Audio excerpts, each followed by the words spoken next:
All right, I think I misunderstood the question there.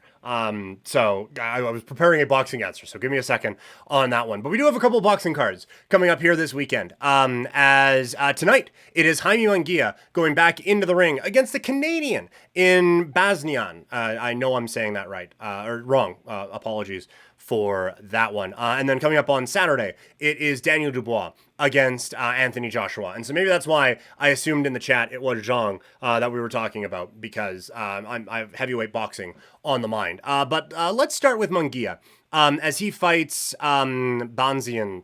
I'm sorry.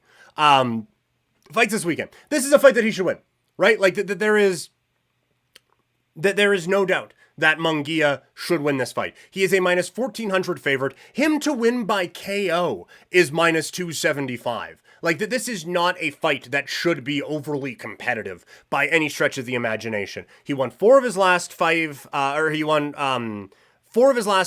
by KO going into the Canelo fight. Like, he should just come in here. Again, all due respect to the Canadian here, out of Quebec. But Bazinyan, no, not on this level. Coming off of a draw in his last fight, he had 2 KO wins before that. I just don't see him being able to keep up with Jaime Munguia. But this is one of the things we talked about this week.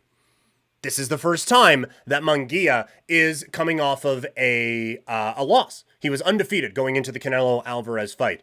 That sort of a thing can change some people, right? We have seen, and more often in MMA than in boxing, but boxing for a long time traditionally has not been a sport that has treated losses overly well. So that there could still be some concern there. And we had talked coming out of that fight, Munguia against Canelo, that this was, if Munguia had fought that way against anybody else, then he himself would have fought, or he would have beat them. He just happened to be facing one of the best in the world that night, and that caused some problems for him.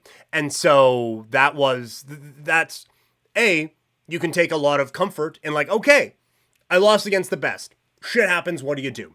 But I do also think there is a humbling experience that comes with that. And so that would be my concern with Munguia going into this fight, is how does he respond? Because again, should, all due respect, mop the floor with this cat here on Friday night on ESPN. And